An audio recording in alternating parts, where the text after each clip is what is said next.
أعوذ بالله السميع العليم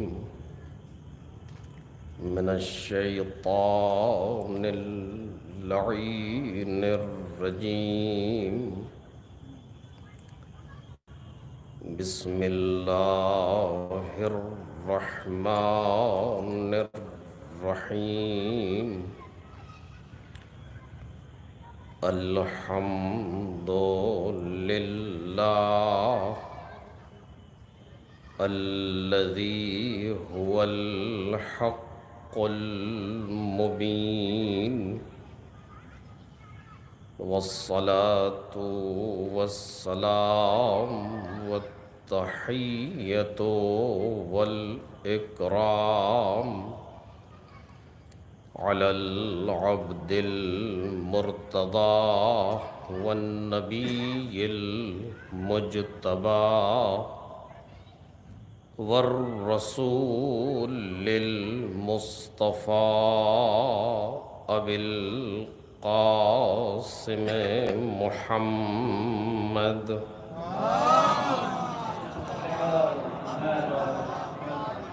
وآله الأطيبين الأطهرين الأكرمين المعصومين المظلومين الذين أذهب الله عنهم الرجس وطهرهم تطهيرا.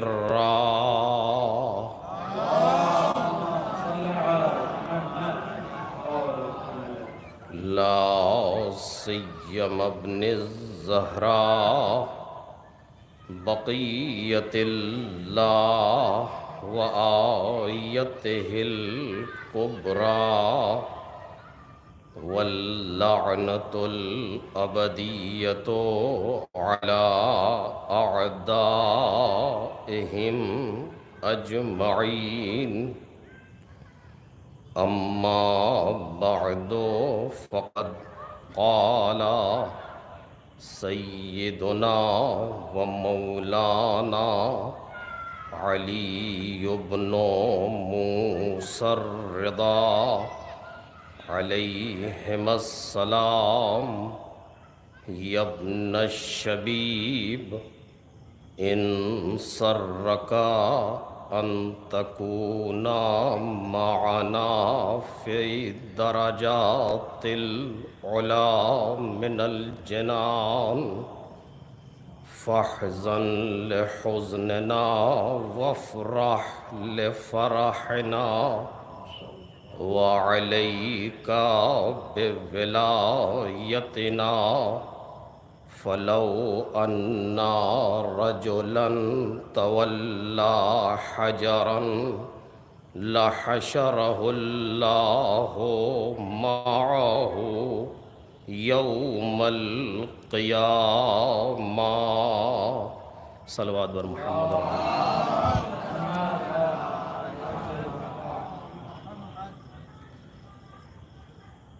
بزرگان محترم اور برادران ارجمند،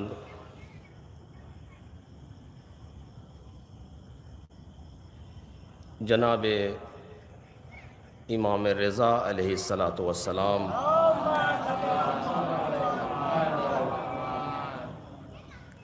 سے منسوب ایک فقرہ ہے کہ جو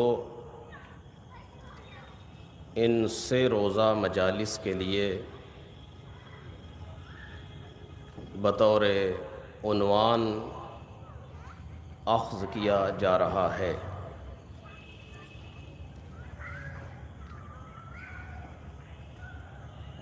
اور اس سے پہلے کہ اس پر گفتگو ہو، مقدمتاً چند فقرے عرض کرنا ضروری ہیں، اور وہ یہ کہ یہ وہ گھرانہ ہے کہ جس کی گفتگو کا کوئی مثل و نظیر اس کائنات میں نہیں ہے۔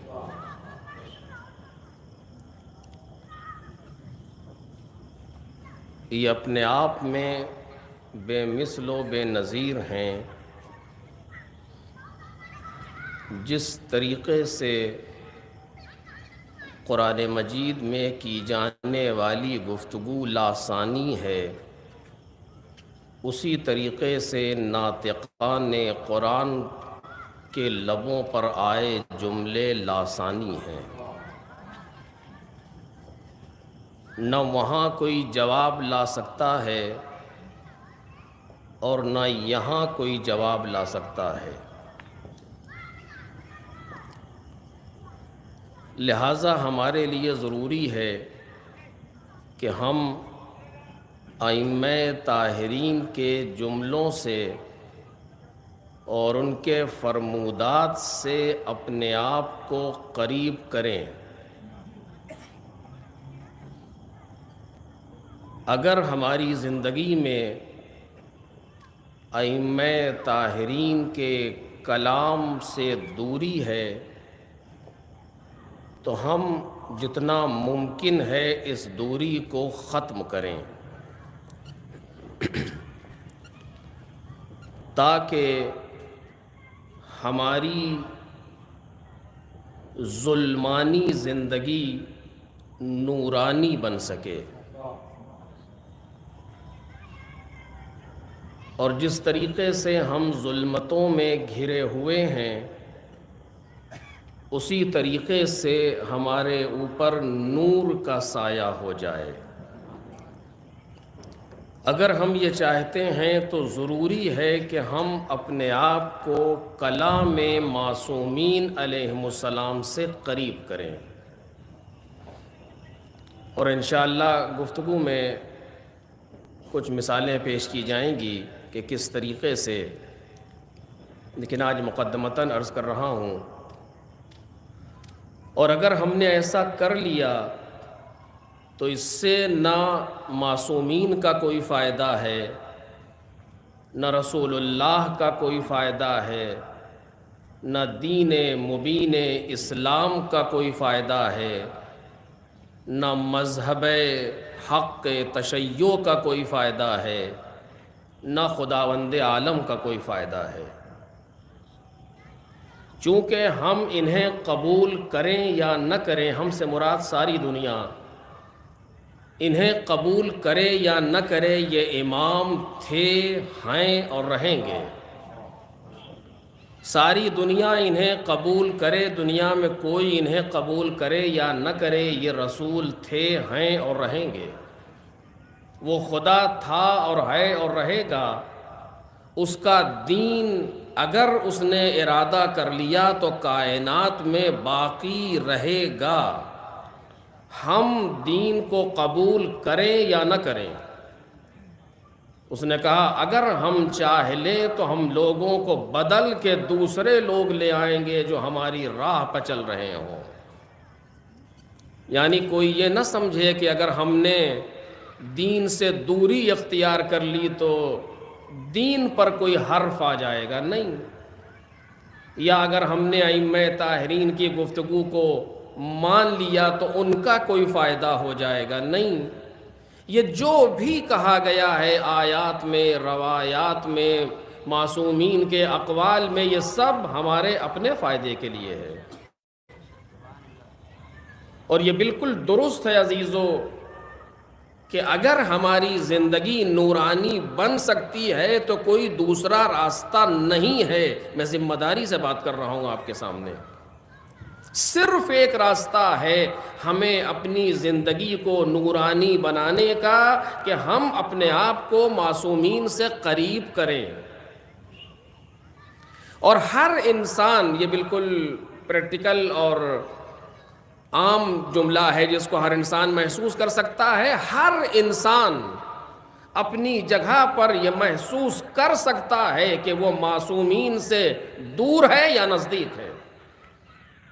آپ مجھے کہیے گا کہ تم دور ہو تو ہم تسلیم نہیں کریں گے، میں آپ کو کہوں گا تو آپ نہیں مانیں گے، لیکن کبھی تنہائی میں بیٹھ کر کے انسان یہ محسوس کرے کہ ہم واقعاً معصومین سے دور ہیں یا نزدیک ہیں۔ ہم اپنے گھر میں جو بچوں کی تربیت کر رہے ہیں وہ تربیت ہمارے بچوں کو معصومین سے قریب کر رہی ہے یا دور کر رہی ہے؟ یہ ضروری ہے ہمارے لیے، ورنہ آپ یقین کریں کہ اس دنیا سے سب کو جانا ہے، ایک نہ ایک دن کوئی کسی بھی طریقے سے جائے گا، کوئی کسی طریقے سے جائے گا، اور جانے کے بعد سوائے ہاتھ ملنے کے کوئی دوسرا راستہ نہیں ہے، چونکہ پھر کوئی موقع ملنے والا نہیں ہے کہ ہم کو پلٹا دیا جائے۔ قرآن مجید نے کہا ہے کہ کچھ لوگ ایسے ہوں گے جو کہیں گے پروردگار ہمیں پلٹا دے، ہم اعمال صالحہ انجام دیں گے۔ قدرت نے آواز دی، خاموش، یہ صرف ایک جملے ہیں، الفاظ ہیں جو یہ لوگ کہہ رہے ہیں، اس کے پیچھے کوئی حقیقت نہیں ہے۔ ان کو وقت دیا گیا تھا دنیا میں اپنے آپ کو درست کر لینے کے لیے، انہوں نے نہیں کیا۔ میرے عزیزوں، فائدہ ہمارا ہے یا نقصان ہمارا ہے؟ فائدہ آپ کا ہے یا نقصان آپ کا ہے؟ نہ دین خدا کا کوئی فائدہ اور نقصان ہے، نہ معصومین کا کوئی فائدہ اور نقصان ہے، نہ مذہب تشیع کا کوئی فائدہ اور نقصان ہے، نہ پروردگار عالم کا کوئی فائدہ اور نقصان ہے۔ اور یہ سمجھ لیجئے کہ یہ اگر پروردگار کا ارادہ ہے تو اسلام باقی رہے گا۔ اسلام دشمن طاقتیں 1400 برس سے اپنے کام کر رہی ہیں، لیکن اسلام ایک لمحے کے لیے بھی ریورس گیئر میں نہیں گیا۔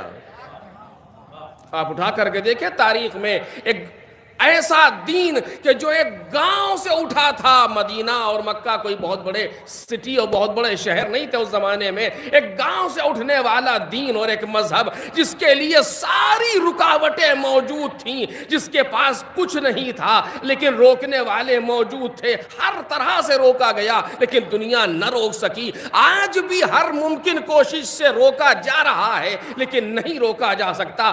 آج دنیا میں کوئی ایسا لمحہ نہیں آتا ہے، اگر آپ توجہ کریں اٹھا کر کے دیکھیں، کوئی ایسا وقت نہیں آتا ہے جب کہیں نہ کہیں یہ نہ کہا جا رہا ہو کہ اشہد ان محمد رسول اللہ و اشہد ان علی ولی اللہ۔ ایک صلوات پڑھیں محمد اور آل محمد۔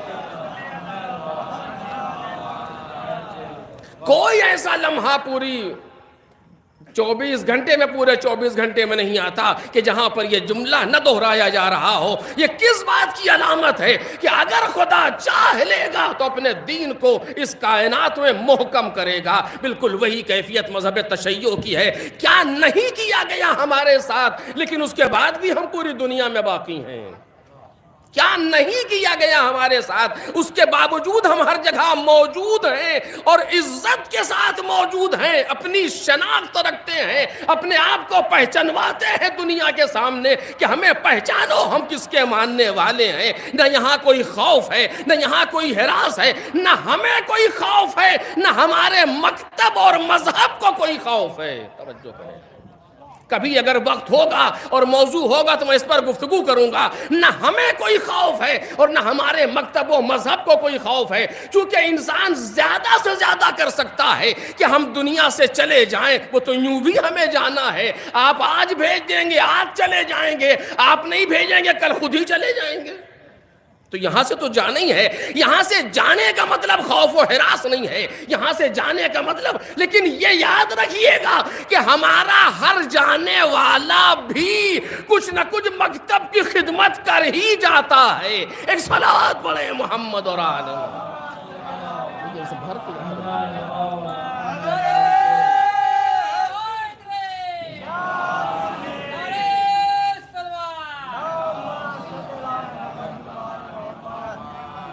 ایسا نہیں ہے کہ ہمارے چلے جانے سے مکتب پر کوئی اثر پڑنے والا نہیں ہے، چونکہ ہم محتاج مکتب و مذہب اہل بیت ہیں۔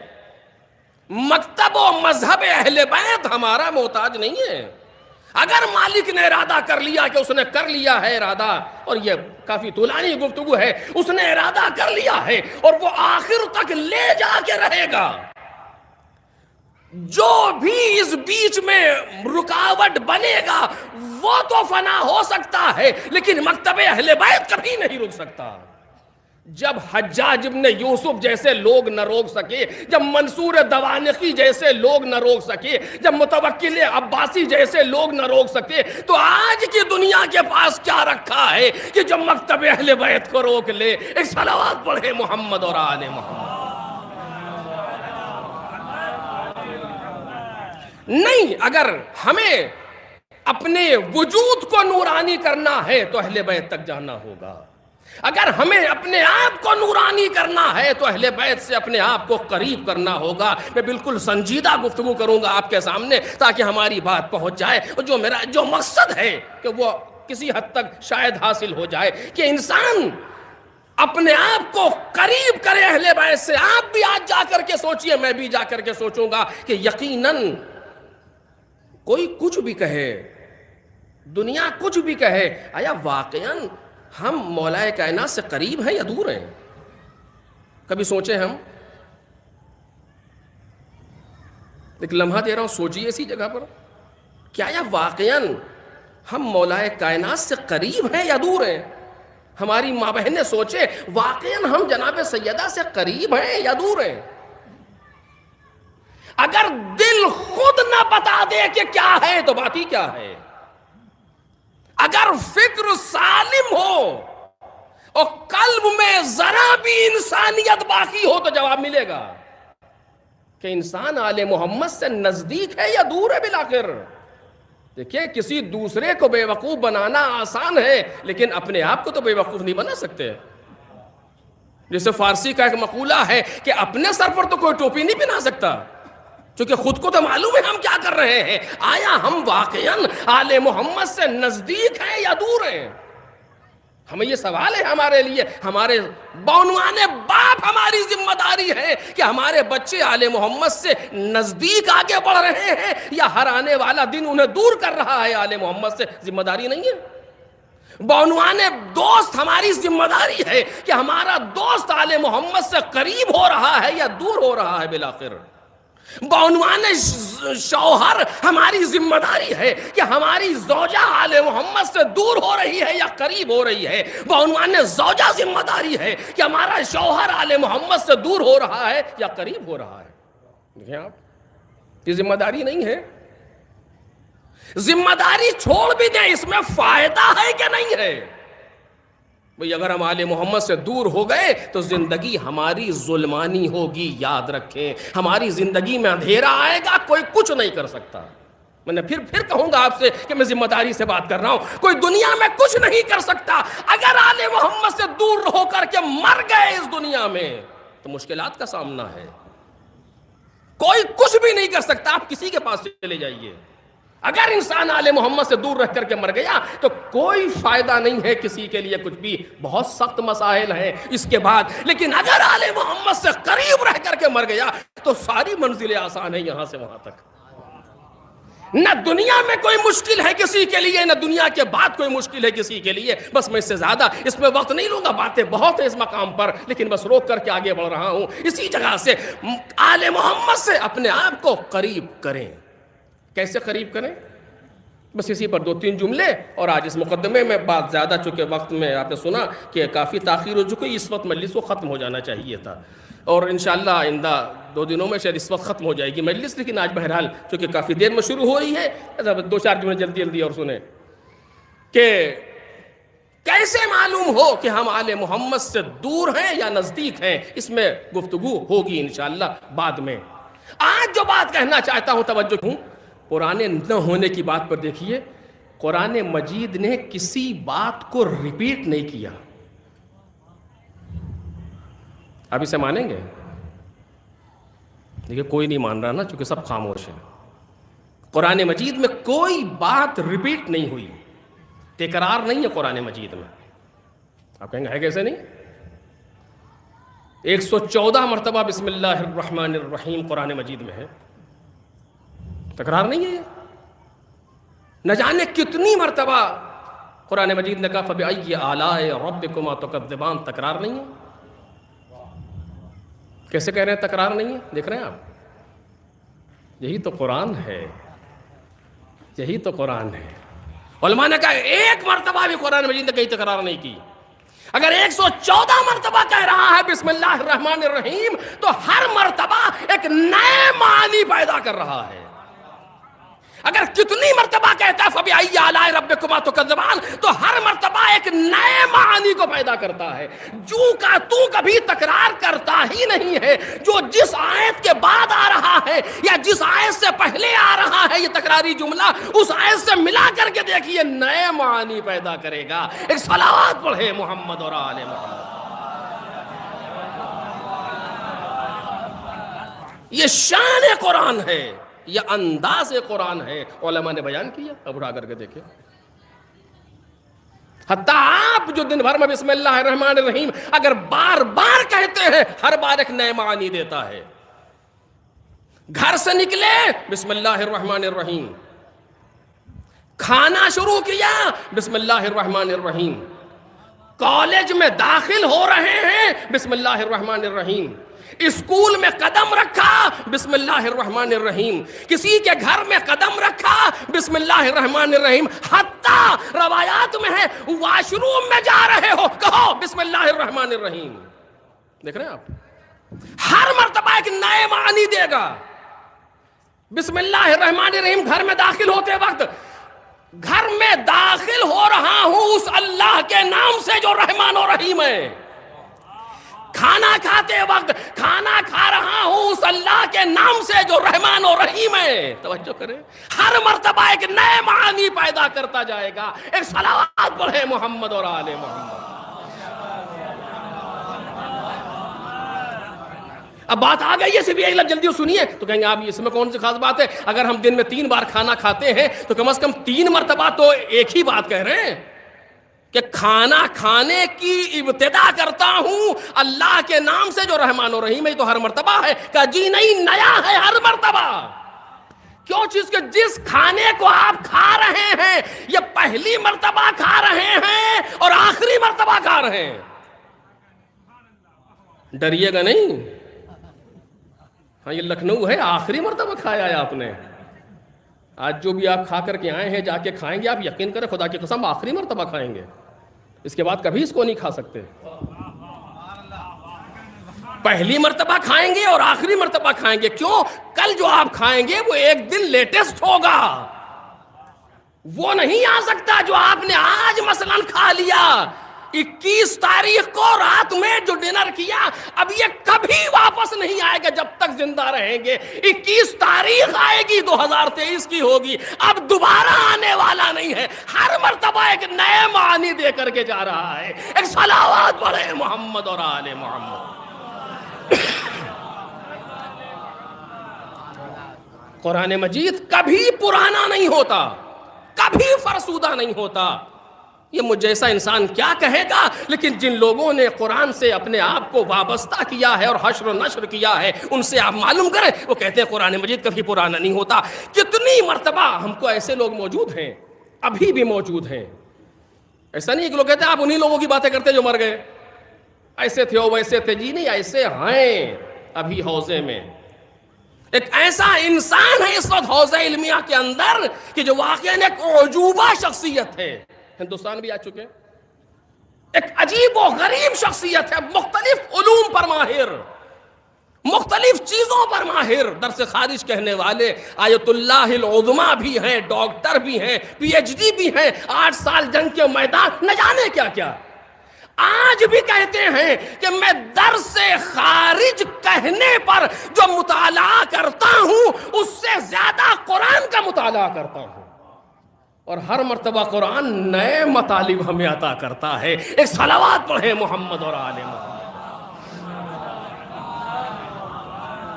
تو قرآن مجید کا ایک انداز ہے کہ قرآن مجید پرانا نہیں ہوتا, فرسودہ نہیں ہوتا. اگر ہم ترجمے کے زور سے پڑھتے ہیں پھر بھی پڑھ کے دیکھیں, ہمیں اندازہ, میری بات کو نہ مانیے, خود تجربہ کیجئے, خود تجربہ کیجئے. قرآن مجید کے ہمراہ رہ کر کے قرآن مجید کے ساتھ زندگی چلے تو ایک انداز ہے کہ پرانا نہیں ہوتا. اہل بیت کی شان بھی یہی ہونی چاہیے کہ پرانے نہیں ہوں.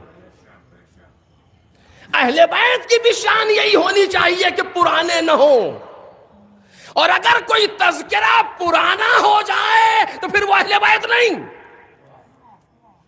اہل بیت میں وہی رہے گا جو پرانا نہ ہو، نہ وہ پرانا ہو نہ اس کا ذکر پرانا ہو۔ پڑھتے چلے جائیے، اہل بیت کا ذکر پرانا نہ لگے۔ ذرا سوچ کے بتاؤ کون سا ایسا انسان ہے جو یہ کہے کہ لفظ یا علی اب ہمیں پرانا لگنے لگا؟ ایک صلوات پڑھے نا محمد اور آل محمد۔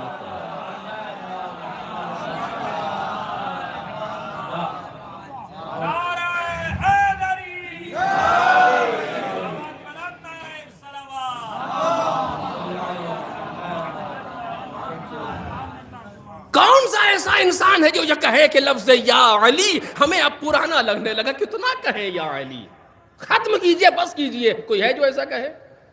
ممکن ہے کہ بعض کہنے والوں کے انداز پر اعتراض ہو، میں اس کی بات نہیں کر رہا ہوں۔ کچھ لوگ کہنے والے اس طرح سے ہوں کہ جن کے انداز پر کوئی اعتراض کرے، لیکن لفظ یا علی پر کسی کو اعتراض نہیں ہے۔ سوال ہی نہیں پیدا ہوتا۔ آج تک کوئی نہیں ملا مجھے، کوئی آپ کو آج تک ایسا ملا جو یہ کہے کہ اب لفظ یا حسین پرانا ہو گیا؟ نہیں، سوال ہی نہیں۔ جتنا کہتے جاتے ہیں اتنی نئی چاشنی محسوس ہوتی ہے۔ کبھی اکیلے میں بیٹھ کر کے انسان پکارے یا علی، اس وقت دیکھیے لطف کیا ہے اس لفظ کا۔ ایک صلوات پڑھے محمد اور آل محمد۔ تو قرآن مجید کی شان یہ ہے کہ قرآن مجید پرانا نہیں ہوتا، تو اہل بیت کی بھی شان یہی ہونی چاہیے کہ پرانے نہیں ہوتے۔ اور بالکل یہی انداز ہے آل محمد کا کہ پرانے نہیں ہوتے، نہ وہ اور نہ ان کے کہے ہوئے جملے۔ جس طریقے سے قرآن کے جملوں میں تازگی موجود ہے، اسی طریقے سے اہل بیت کے جملوں میں تازگی موجود ہے۔ میرے عزیزوں، معذرت کے ساتھ یہ ہماری بدبختی ہے کہ ہم اپنے آپ کو دور کیے ہوئے ہیں آل محمد سے۔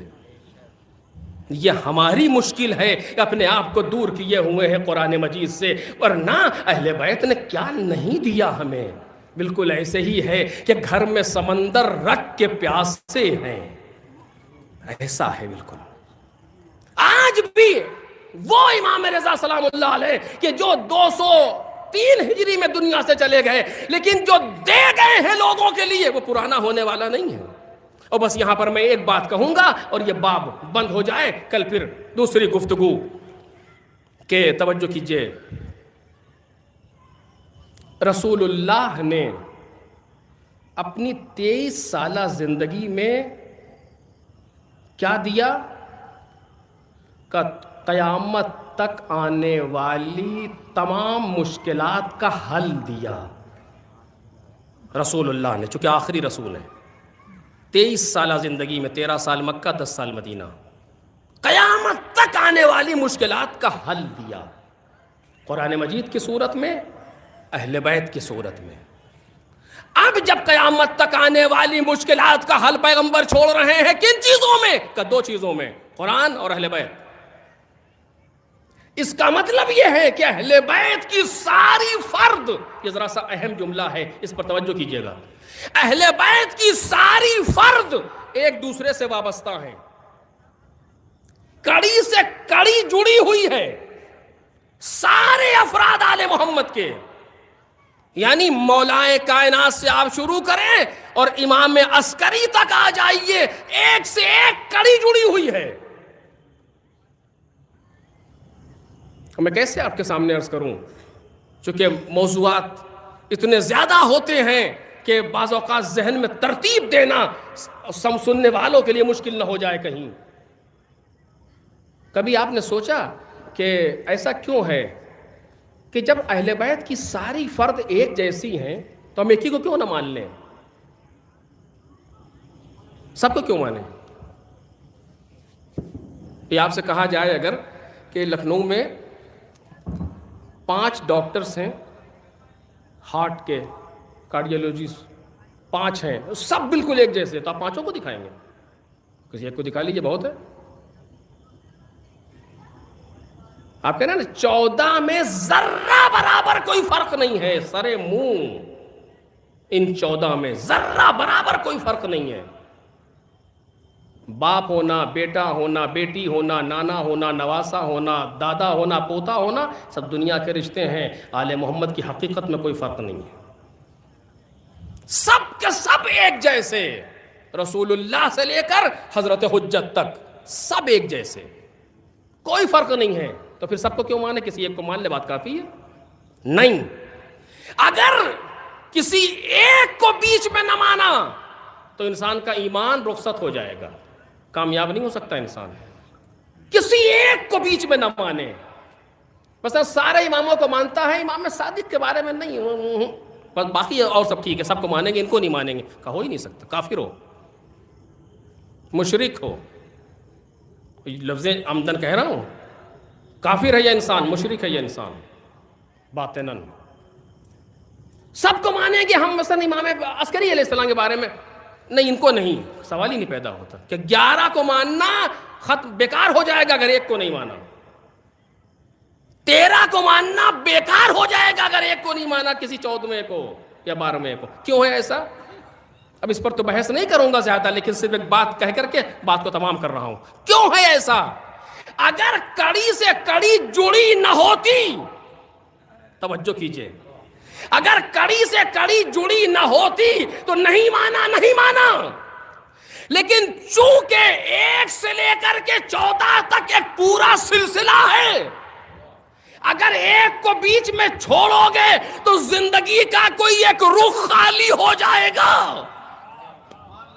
اگر کسی ایک کو بیچ میں چھوڑ دیا تو تمہاری زندگی کا کوئی ایک رخ خالی ہو جائے گا. پیغمبر نے 23 سال میں اجمالاً سب دیا تھا. علی ابن ابی طالب سے امام عسکری تک تفصیل جا رہی ہے. اگر زندگی میں یہ مشکل آئے تو ان کی طرف دیکھنا، اگر وہ مسئلہ آئے تو ان کی طرف دیکھنا، اگر فلاں مسئلہ آئے تو ان کی طرف دیکھنا. سب ایک دوسرے سے ملے ہوئے ہیں اور زندگی مکمل ہوگی جب 14 کو تسلیم کرو گے. ایک صلوات پڑھ دیں محمد اور آل محمد.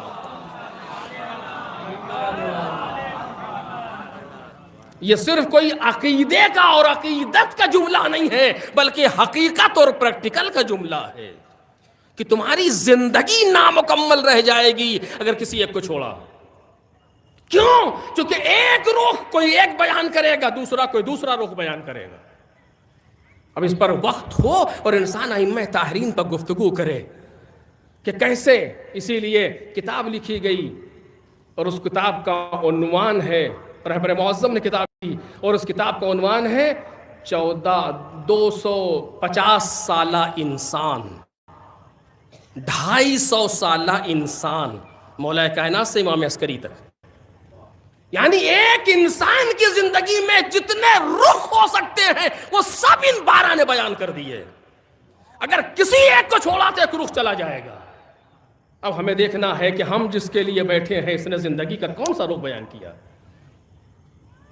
کہ ہم جن کے روز ولادت، روز شہادت اور شب شہادت کے عنوان سے یہ مجالس برپا کر رہے ہیں، انہوں نے ہماری زندگی کے کس رخ کو بیان کیا اور کیا دیا ہمیں. چونکہ یہ میں نے عرض کیا کہ یہ فرسودہ نہیں ہوتے، پرانے نہیں ہوتے، یہ 203 تک رکیں گے نہیں، بلکہ قیامت تک کے لیے سیرت امام رضا چلتی چلی جائے گی. تو بالآخر امام رضا سلام اللہ علیہ نے ہمیں کیا دیا؟ یہ کون بیان کرے گا؟ مامون الرشید؟ یہ کون بیان کرے گا؟ کوئی دشمن اہل بیت؟ یہ ہماری ذمہ داری ہے بعنوان طالب علم سے بیان کریں منبر پر آ کر کے کہ بالآخر امام رضا کون تھے اور انہوں نے کیا دیا ہمیں اور کیا چاہتے ہیں ہم سے. اور انشاءاللہ اس پر گفتگو ہوگی. آج وقت تمام ہو گیا، اسی جگہ پر بات کو روک رہا ہوں اور صرف حدیث کا ترجمہ کروں جس کو میں نے سرنامہ کلام میں پڑھا، اور اس کے بعد اس پر گفتگو بعد میں. امام رضا کا زمانہ بہت حساس زمانہ ہے، کافی سینسٹیو زمانہ ہے، پیریڈ ہے امام رضا سلام اللہ علیہ کا. اسی لیے آپ دیکھیے، میں بعض چیزوں پر غور کیجئے. زیارتوں میں اگر الگ ہٹ کر کے ایک زیارت پڑھی جا رہی ہے، اس کا مطلب یہ ہے کہ کچھ ہے، کچھ ہے، اور وہ ہے طے ہے. کیا ہے انشاءاللہ عرض کروں گا. بہت ہی اگر ہو سکا تو بہت ہی عجیب و غریب دور سے گزرے ہیں امام رضا سلام اللہ علیہ، اور اس میں آپ نے بہت سے مسائل بیان کیے، اور اس پر تو گفتگو تفصیلی ہو تو انسان اور بیان کرے۔ ان میں سے ایک حدیث جو میں نے انتخاب کی ان 3 روزہ مجالس کے لیے، اس کا ترجمہ کر رہا ہوں، باقی بعد میں انشاءاللہ۔ ایک امام کے صحابی ہیں ریان،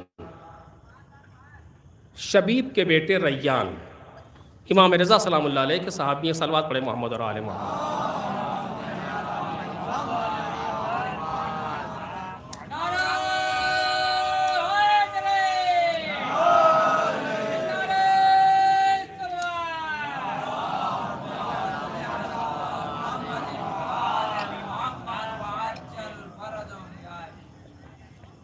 آپ کے صحابی ہیں ریان ابن شبیب، ان سے آپ نے بہت سی چیزیں بیان کی ہیں، فضائل بھی مصائب بھی، ریان ابن شبیب سے۔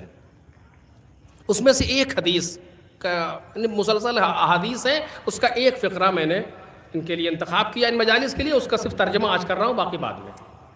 آپ فرماتے ہیں ابن شبیب، اے شبیب کے بیٹے، ان سرکا ان تکونا معنا فی الدرجات العلا من الجنان۔ عجیب ہے، واقعاً عجیب ہے کہ انسان ترجمہ کرتے ہوئے بھی گھبرائے کہ کیا کہہ رہے ہیں حضرت۔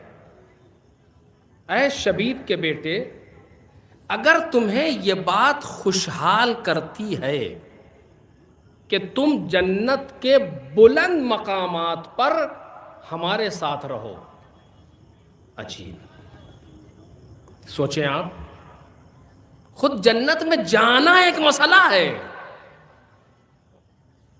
جتنا آسان ہم سمجھتے ہیں اتنا آسان ہے نہیں۔ ہر دن ہمارا یا ہم کو جنت لے جا رہا ہے یا جہنم لے جا رہا ہے، ہر روز۔ اور یہی ابھی آپ سن رہے تھے حدیث محترم برادر عزیز سے، اس میں یہی تھا کہ اپنا حساب روز کرو۔ ساتھ میں فرماتے ہیں وہ ہم میں سے ہے ہی نہیں جو روز اپنا حساب نہ کرے، اور یہی حساب ہے کہ آج کتنے پرسنٹ ہم جنت میں تھے، کتنے پرسنٹ جہنم میں تھے۔ آج ٹوڈے جو یہ دن گزرا ہے، کتنے پرسنٹ ہم جہنم میں رہے، کتنے پرسنٹ جنت میں رہے۔ جنت میں رہے اے سی میں بیٹھے رہے کا مطلب نہیں ہے، آج کے دن، سچ کہہ رہا ہوں، مذاق نہیں سمجھیے گا۔ اور پھر جنت میں جانا ایک مسئلہ، جنت میں جا کے مقام لینا ایک مسئلہ، اور مقام میں معصوم کا ساتھ پا جانا، یہ کوئی آسان بات ہے؟ اور معصوم کا ساتھ اور معصوم کے درجے میں پہنچ جانا، یہ کیا چیز ہے جو امام فرما رہے ہیں؟ ان تکونا معنا، ہمارے ساتھ رہو، فی الدرجات العلا من الجنان۔ البتہ معصوم کا جو مقام ہے وہاں تک تو، ان 14 کا جو مقام ہے وہاں تک تو انبیاء نہیں پہنچ سکتے، ہماری آپ کی حیثیت کتنی ہے؟ لیکن امام کہتے ہیں ہمارے ساتھ رہو۔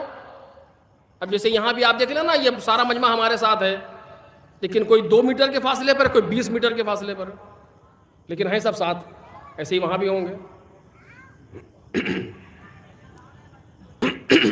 ان سرک ان تکون فی الدرجات العلی من الجنان، اگر تمہیں یہ بات خوشحال کرتی ہے اور تم اس بات سے خوش ہوتے ہو کہ جنت کے بلند مقامات پر ہمارے ساتھ رہو، تو کیا کرو؟ شرط اور جزا، جو عربی کی گرامر کا قانون ہے، شرط و جزا کا۔ جیسے میں کہوں آپ سے کہ آپ میرے گھر تشریف لائیں تو میں آپ کو چائے پلاؤں گا، تو آپ میرے گھر آئیے، یہ شرط ہے، میں چائے پلاؤں گا، یہ جزا ہے۔ البتہ جزا اردو والی نہیں ہے، عربی گرامر کے اعتبار سے شرط و جزا۔ امام نے کیا کہا؟ تم چاہتے ہو کہ رہو؟ کون نہیں چاہے گا؟ آپ میں کون ایسا جو نہ چاہے؟ کہ 3 کام کرنے ہوں گے۔ امام نے نہیں کہا 3 کام کرنے ہوں گے، لیکن 3 کام بیان کیا امام نے، 3 کام کرنے ہوں گے۔ فَاحْزَنْ لِحُزْنِنَا، ہمارے غم کے لیے غمگین ہو جاؤ۔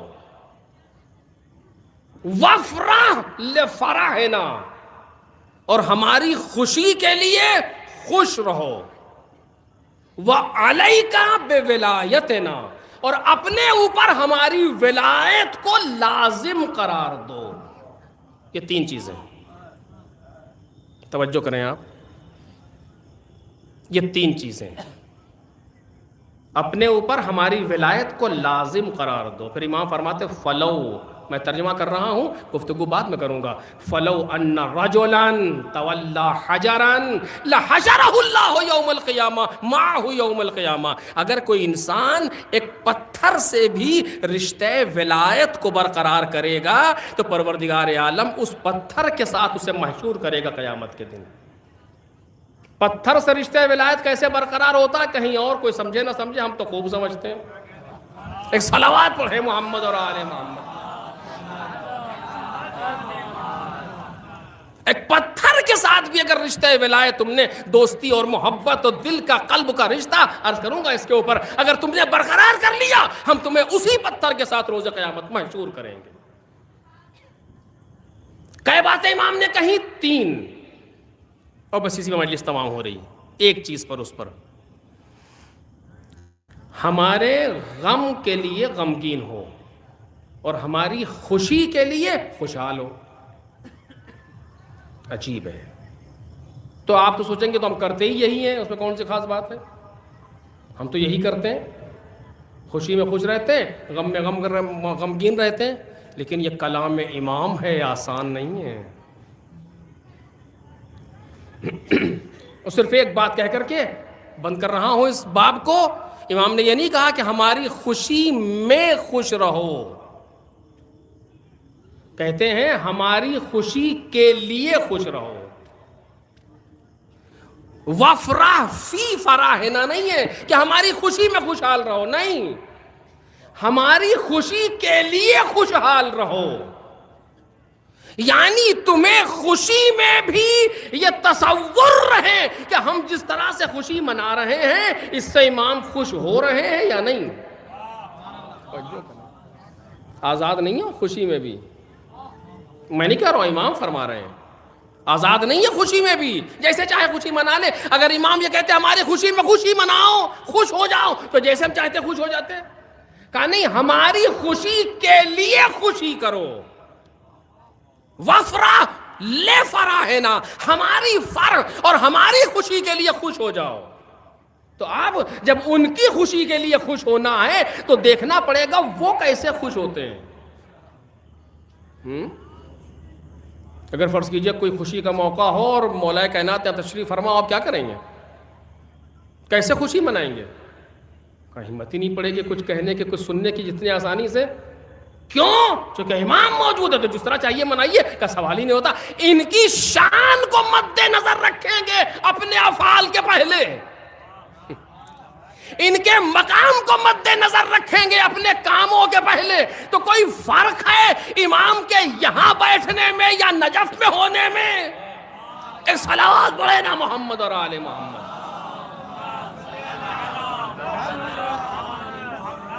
اگر کوئی کہتا ہے فرق ہے تو معرفت کی کمی ہے، اور اگر کہتا ہے فرق نہیں ہے پھر بھی الٹے سیدھے کام کرتا ہے تو کردار کی کمی ہے. ایک صلوات پڑھے محمد اور آل محمد.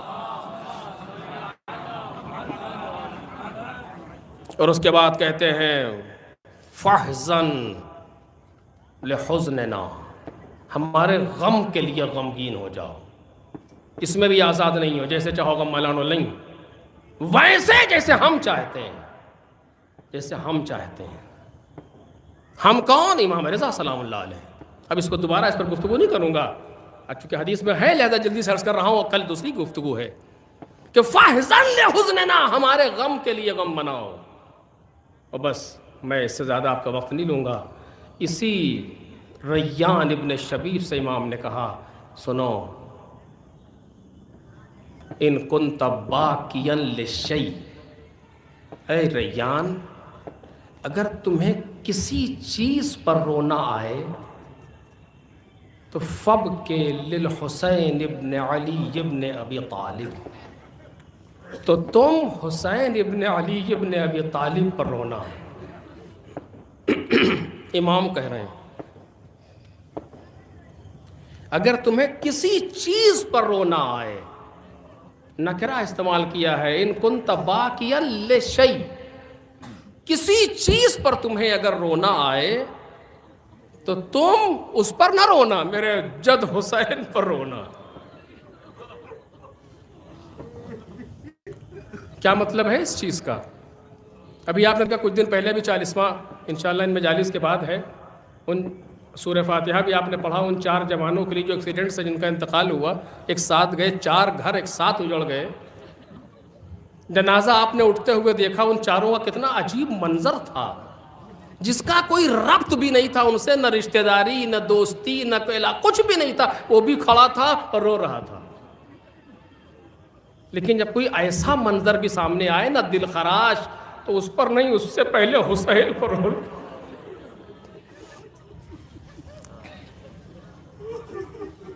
چونکہ آپ نے دیکھا وہ 4 جنازے اٹھ رہے تھے، لیکن اٹھانے والے کتنے لوگ تھے کہ کاندھا دینے میں مشکل ہو رہی تھی، ہر انسان پہنچ نہیں پا رہا تھا، اتنے لوگ تھے جنازہ اٹھانے والے۔ وہاں 4 نہیں 72 جنازے، اٹھانے والا کوئی نہیں۔ جب بھی کوئی غم تم پر آئے، آپ کیا سمجھتے ہیں اس جملے کو بھی امام نے امام حسین کے لیے نہیں کہا؟ توجہ میرے عزیزو، یہ امام حسین کو ضرورت نہیں ہے کوئی ان کو یاد کر کے روئے، نہیں، ہمارے لیے کہہ رہے ہیں جب تم پر کوئی مصیبت آئے تو میرے جد کو یاد کرنا، جب جد کو یاد کرو گے تمہارا غم خود بخود ختم ہو جائے گا۔ آپ نے دیکھا کوئی بچی بیوہ ہو گئی، کوئی بہن بغیر بھائی کی ہو گئی، کوئی ماں بغیر بیٹے کی ہو گئی، یہ سب ہوا نا، اسی ایکسیڈنٹ میں سب کچھ ہوا، لیکن یہ سب ایک ایک کر کے ہیں، کتنے سہارا دینے والے، لیکن وہاں ایک دوپہر میں پورا گھر اجڑ گیا، اور کوئی ایک بھی ایسا نہیں تھا جو آ کر کے دلاسا دیتا، تسلی دیتا، تسلی دلاسا کیسا، دیکھ کے تالیاں بجا رہے،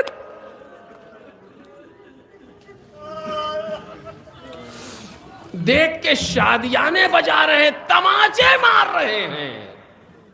آپ نے دیکھا نہیں، بچوں کو دیکھا اس کے مرحومین کے، لوگ اپنے سینے سے لگا رہے تھے، کیا کیا نہیں کر رہے تھے، مگر وہاں تماچے لگائے جا رہے تھے، وہاں تازیانے مارے جا رہے تھے۔ اے شبیب کے بیٹے، اگر کسی چیز پر رونا آئے تو میرے جد پر۔ اب ہمیں اپنا دستور بنا لینا چاہیے، اگر کسی بچی کا خدا نہ کرتا شوہر مر جائے، امام حسین کو یاد کر کے روئے، کوئی نہ کوئی نمونہ کربلا کے اندر موجود ہے، کسی ماں کا بیٹا رخصت ہو جائے، حسین ابن علی کو یاد کر کے رو، کوئی نہ کوئی نمونہ موجود ہے، کسی بھائی کا بھائی رخصت ہو جائے، کربلا کی طرف دیکھو، کوئی نہ کوئی نمونہ موجود ہے، کوئی بھی غم ہم پر آ جائے، کربلا اس کے اندمال کے لیے موجود ہے۔ اگر مولا یہیں تک کہتے تو بہت تھا ہمارے سمجھنے کے لیے اور رونے کے لیے، لیکن اس کے بعد امام نے ایک جملہ کہا بہت عجیب ہے، چونکہ امام رضا کی مجلس سے ورنہ نہ پڑھتا آپ کے سامنے، امام نے کہا ان کنت باکیا لشیء، کسی چیز پر تمہیں رونا آئے تو ہمارے جد حسین ابن علی ابن ابی طالب پر رونا کیوں، فإنہ ذبح کما یذبح الکبش، حسین ابن علی کو ایسے ذبح کر دیا گیا جیسے کسی گوسفند کو ذبح کیا جاتا۔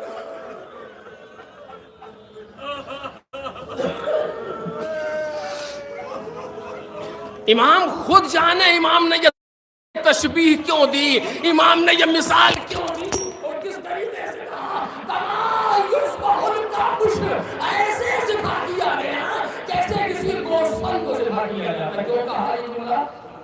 بس آخری بات پر استعمال ہو گئی، یہ جملہ کیوں کہا امام نے؟ چونکہ امام حسین کو پیاس میں ذبح کیا گیا، اس لیے کہا امام نے، کیونکہ ہو ہی نہیں سکتا۔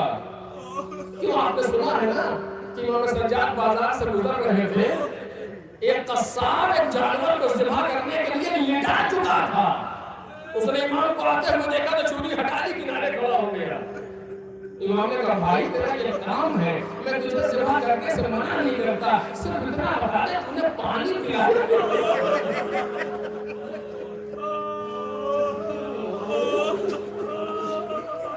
صرف اتنا بتا دے، امام رضا کہہ رہے ہیں ابن شبیب جب کسی پر رونا ہے تو میرے جد پر رونا، اس لیے کہ ایسے ذبح کیا گیا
أي منقلب ينقلبون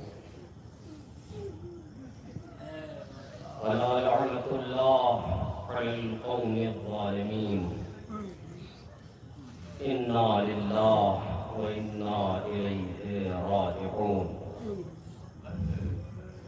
إلهي رضا بقضائك وتسليما لأمرك لا معبود سواك يا غياث المستغيثين يا راحم المساكين يا ملجأ العاصين يا أرحم الراحمين حضرات مرتبہ سورہ الحمد اور سورہ اخلاص کی تلاوت فرما کر بالعموم تمام محمد اور آل محمد کے چاہنے والے بالخصوص ان تازہ گزشتہ شاہ جوانوں کے لیے وبالاخص مدافعان حرم زینبی کے شہداء کے لیے ایثار